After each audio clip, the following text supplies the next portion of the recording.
నీ మనసు నీ కంట్రోల్లో ఉంటుంది. ఎలాంటి ఆహారాలు తినకపోతే నీ మనసు నీ కంట్రోల్లో ఉండదు. అది తెలుసుకోవలసిన విషయం.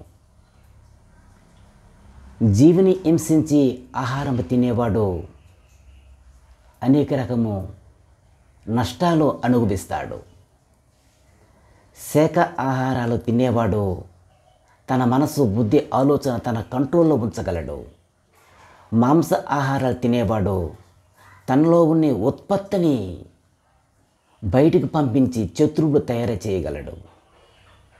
నువ్వు తినే ఆహారం వల్ల నీకు జరిగే నష్టాలు నువ్వే అనుభవిస్తావు. మత్తు పదార్థాలు, జూదము, మాంస ఆహారాలు, తప్పుడు మాటలు వాడేవాడు ఇటువంటి వాళ్ళతో స్నేహం చేస్తే అలాంటి అంటుబుద్ధులు మీకు అంటుకుంటాయి. ఏ స్థాయిలో ఉండాలని అనుకుంటున్నావో ఆ స్థాయి విక్రమించకు, ఆ స్థాయిని కాపాడుకో. అప్పుడు పరమాత్ముడు నీకు అన్ని విధాలుగా గౌరవము కాపాడతాడు. సర్వశత్రువు నీలో ప్రవేశిస్తాయి. పరమాత్ముడు దగ్గరికి నువ్వు చేరుకోగలవు. భగవంతుడు కృపత కావాలి.